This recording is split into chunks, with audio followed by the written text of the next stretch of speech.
Merci. Muriel.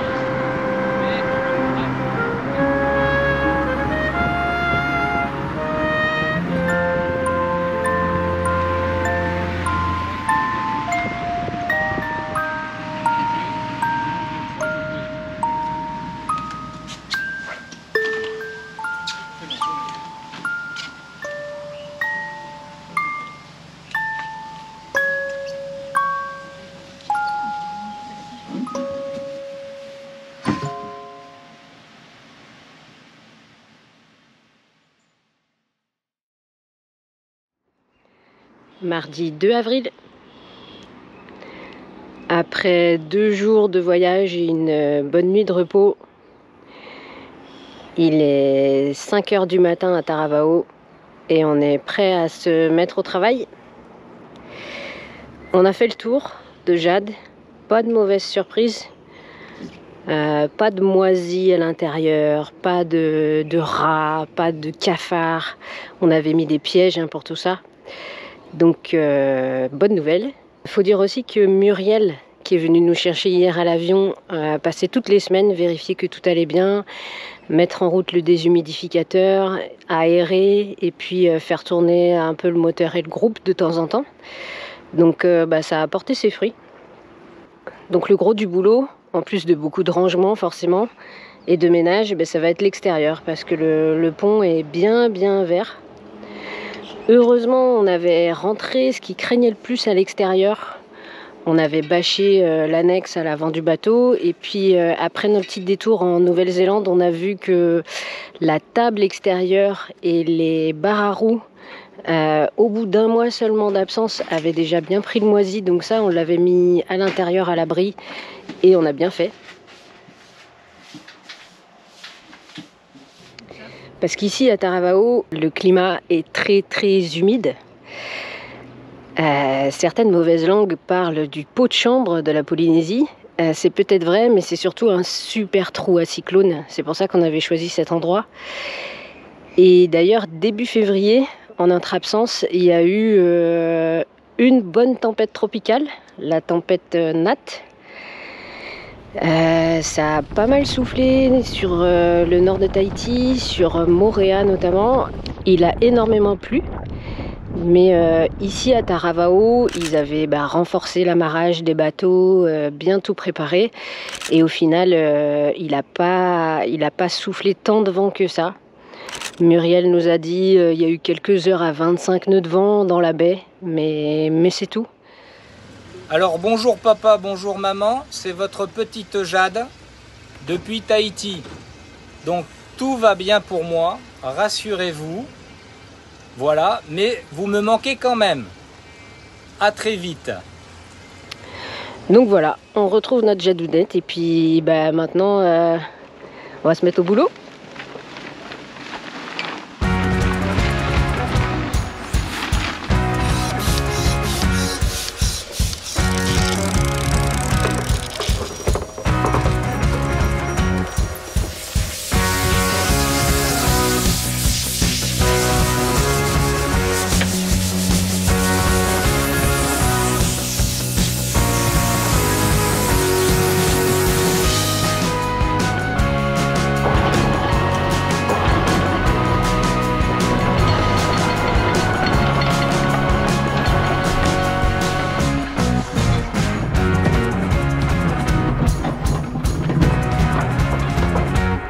Attention!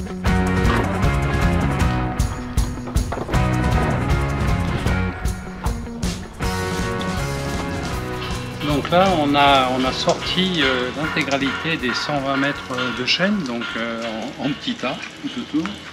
Ouais. On va tourner la chaîne, en fin de compte inverser la chaîne.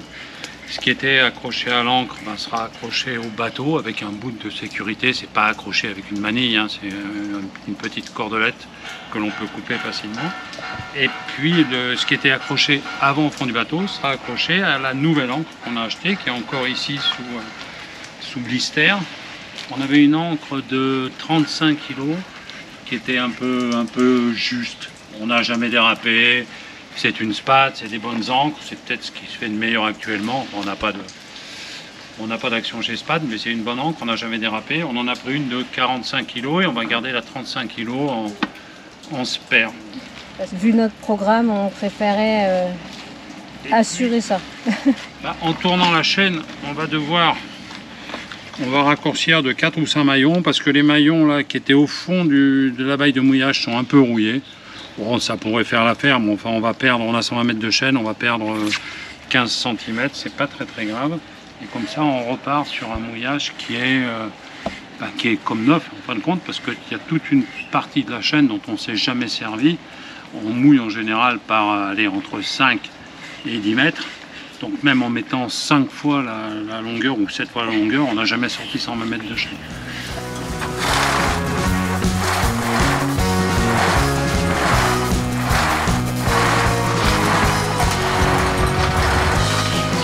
Quand j'avais 30 ans, ça m'aurait amusé. Ça faisait une séance de sport, ça fait même un échauffement. Et là, ça me détruit.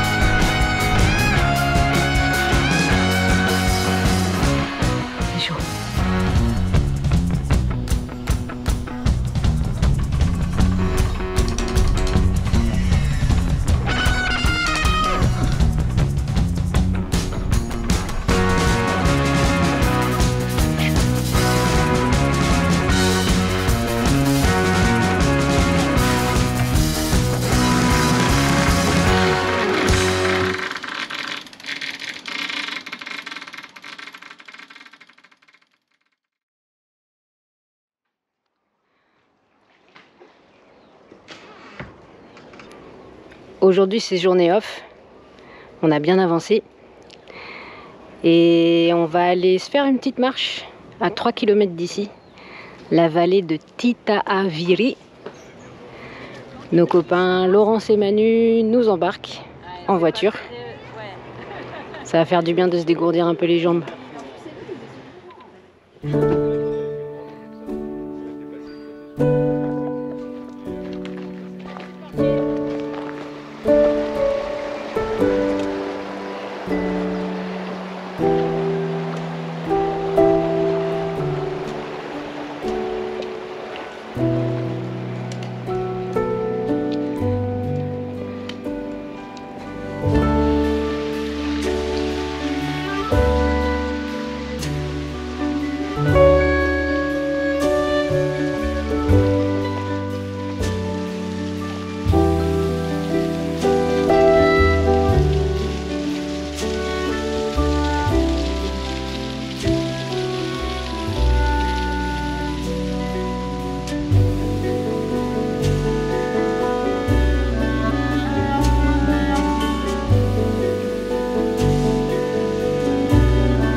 Dimanche 14 avril,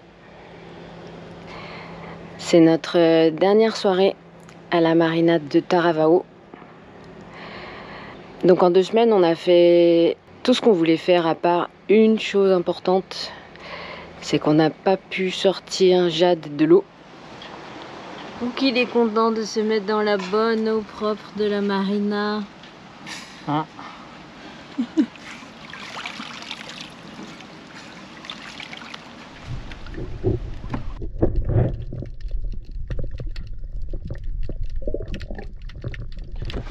Alors, c'est comment en bas? Bah, c'est plein de coquillages, la coque. Hein. La coque, ok, mais l'hélice. Ah, il est plein de coquillages aussi. Donc il va falloir que tu grattes. Bah, je vais gratter des hélices pour prendre la propulsion et qu'on puisse sortir. On aurait voulu caréner au chantier d'à côté en fait. Ici il y a la marina, une 20aine de places, et il y a un chantier à sec d'une 30aine de places. Donc ça aurait été parfait, mais la machine est en panne. Donc aucun bateau ne peut sortir ou être remis à l'eau en ce moment. C'est dommage, mais c'est comme ça.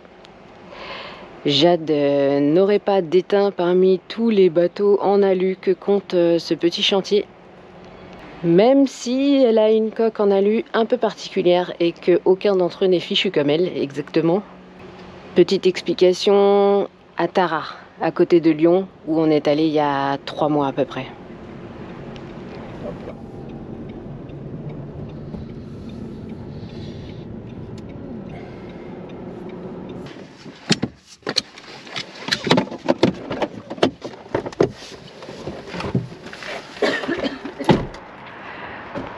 Donc nous voici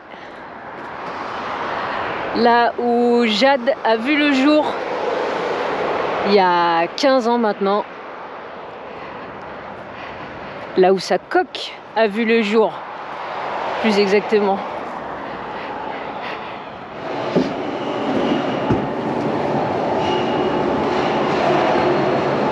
Wow.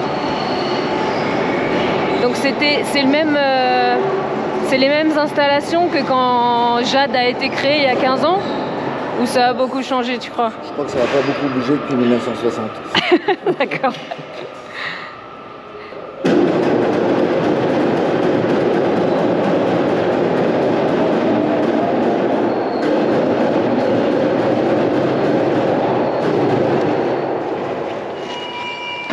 Donc ici, la spécialité depuis 50 ans, c'est le Strongal. Oui. Strong aluminium. Donc c'est quoi? Alors le principe du Strongal, en fait, c'est dans la façon d'assembler une coque de bateau. C'est pas dans la nuance de l'aluminium. En fait, c'est les mêmes aluminiums qu'utilisent tous les chantiers. La différence, c'est qu'en fait, on assemble l'ensemble des bordées, ce qu'on appelle à la volée, c'est-à-dire plutôt à l'endroit. La coque va naturellement prendre sa forme. Du coup, les tôles sont précontraintes, sont en tension. Et ensuite, le fait d'avoir une coque précontrainte en tension, ça crée une coque beaucoup plus rigide. L'autre intérêt, c'est comme on n'a pas formé les tôles, on ne les a pas passées à la rouleuse, on n'a pas dépassé la limite élastique du matériau. Donc le matériau a gardé ses propriétés élastiques, ce qui lui donne une plus grande capacité à encaisser un choc, à se déformer et à rebondir. Il a gardé son élasticité. Et donc en fait on monte la coque comme ça, avec les pots extérieurs, ce qu'on appelle les bordées donc. Et ensuite on vient poser les renforts transverses, qu'on appelle les couples ou les cloisons, et on les ajuste au millimètre pour garder la tension naturelle, la forme qu'a pris naturellement la coque en tension. Et l'autre différence, c'est que la coque finie, on va avoir beaucoup moins de structures transverses et on rajoute pas du tout, voire très peu de structures en longi, qu'on appelle les lisses. Donc pour aller en Antarctique, on a fait le bon choix. Pour aller dans la glace, c'est parfait, voilà. Et au final, le procès qui a longtemps été fait au Strongal, c'était on fait un bateau plus lourd. Ouais. Alors c'est vrai, parce qu'effectivement, au niveau de l'échantillonnage, on est obligé de forcer un peu les épaisseurs de tôle. Donc à bateau fini, une fois qu'il est aménagé, on s'aperçoit qu'en fait, quand on fait le bilan des masses, on a un bateau qui est 3 à 5% plus lourd qu'un bateau traditionnel structuré couplé lisse. On ne fait pas des bateaux de course. Sur un bateau de grand voyage, 3 à 5%, c'est vraiment l'épaisseur du trait, c'est pas handicapant. Ok.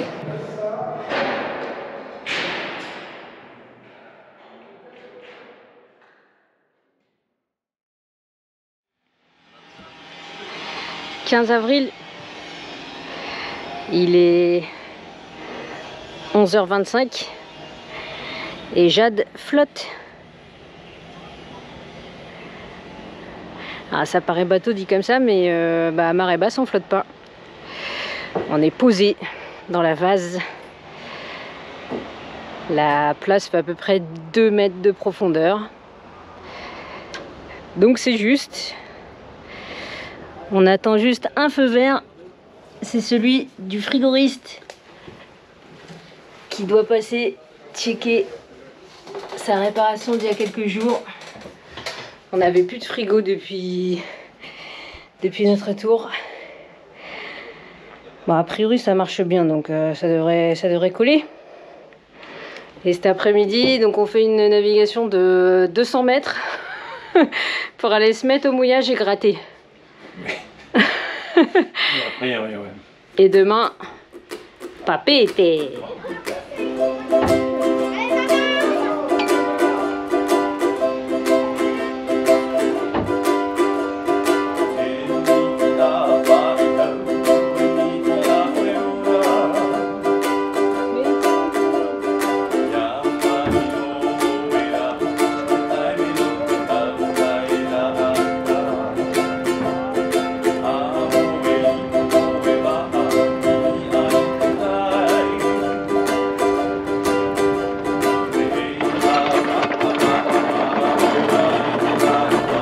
Je suis prêt.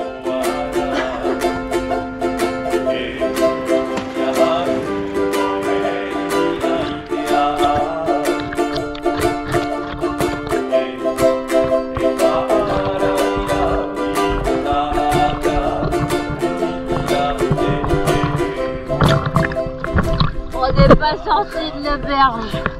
En plus on y voit rien.